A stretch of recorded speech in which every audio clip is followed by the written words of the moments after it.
สบายดีอยากให้ไอ้รู้ถึงจุดสูงของนี่ในกระดาษพิธีลงนามเสียงอิวกับทางสายไฟฟ้าไอ้อยากให้รู้ถึงความรู้สึกจุดประสงค์ในการเซ็นสัญญาในปีนี้ทำนวัตกรรมให้อย่างเร่งด่วนแล้วก็การเซ็นสัญญาในมือนี้ก็มันจะมีซ่องบริษัทเนาะที่ว่าน้อยได้เปิดเกี่ยวกับ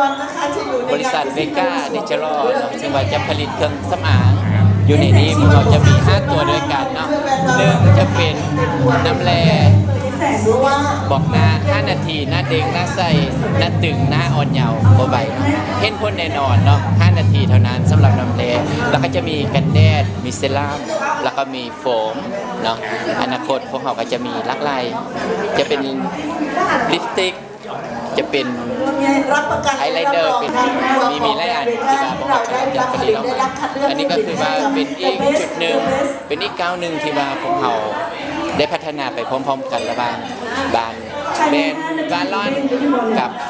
บริษัทเวกาบริษัทที่ว่าผลิตเครื่องสำอางอันดับหนึ่งของประเทศไทยอยู่ในแถวหน้ากันเลยเนาะซึ่งว่าเวกานี้ก็เห็นผลงานเพิ่นมาไล่เนาะก่อนที่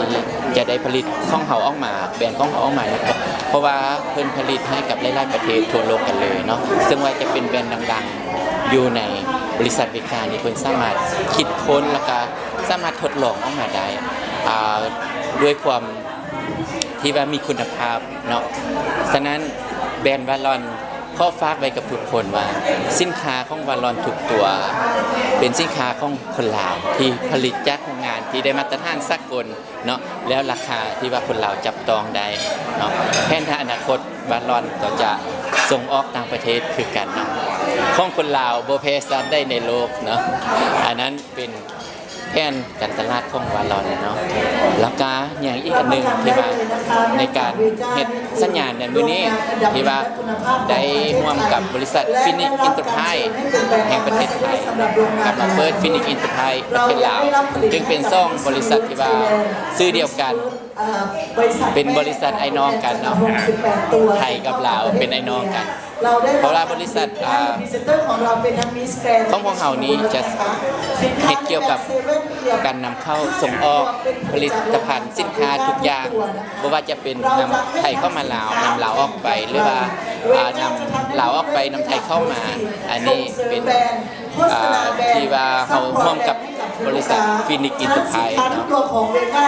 วันนี้อยากให้รู้ถึงเราคุณภาพการวางจำหน่ายสินค้าลาวเขา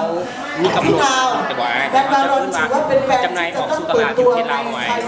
เจ้าเพราะว่าแผนบางตลาดของพวกเราจะเป็นวันที่31เดือนนี้จะเป็นมื้อที่ว่าพวกเราทำบุญใหญ่อยู่ที่วัดฮักเซียวเนาะผลิตภัณฑ์ของพวกเราจะเข้าการบวงสรวงสำหรับมื้อนั้นเลยเนาะเป็นผลิตภัณฑ์ที่ว่าได้มาตรฐานแล้วก็คงความคั่งเพราะว่าเราจะเอาเข้าไปที่ว่ามือบวงสรวงใหญ่อยู่วัดฮักเซียวหลายคนที่มาไปร่วมงานมื้อนั้นอาจจะได้ของแจกของแถมของฟรีจากบาลอนของเขาเนาะในการที่ว่าเขารวมที่ว่าเกมอินยูนอกจากที่ตัวเองมีแล้วนี่ก็เป็นโครงการที่ว่าทางไอ้วันดีที่จ้าที่ว่ารวมฮิตขึ้นมากับเวทีกระโดดนางงามวันนี้อยากให้ไอ้ถึงโครงการประกวดในว่ามีการวงไว้มีการดำเนินการแนวไหนเจ้าก็คือว่าโครงการประกวดนี่ก็เป็นแผนการของเขามาจะดนแล้วแต่ว่ามันก็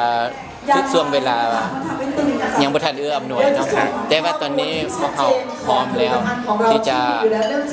จัดงานโครงการประกวดตัวนี้ขึ้นมานั่นก็คือ Mr. and Miss Culture นั่นเองเนาะเพราะว่าพวกเขาจะแผนพวกเขาจะประกวดอยู่ในวันที่17-18 เดือน 7ปี2035เนาะน้องๆท่านได้ตอนนี้กำลังประกาศรับสมัครแล้ว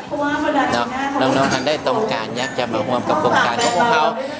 พวกเขายินดีเลยเด้อมาทางเพจของ Mr. and Miss Culture เนาะสามารถเข้าไปเบิ่งได้เลยเนาะเพราะว่าทีมงานของพวกเขาได้ลงเพจไปแล้วเนาะก็สมัครก็สามารถที่ว่าเข้าไปเอาอยู่ในเพจได้เลยขอบได้หลายจ้าไปกับเนี่ยท่านใดที่ต้องการอยากรู้ลาวโฮมอสังหาริมทรัพย์ห้องเสื้อไมสไตล์เมนโฟลเดอร์ค คำเผาสั่งได้เดอะบาร์เบอร์ลาวมิสเตอร์ลาววีแค่สมสกัดเพื่อสุขภาพ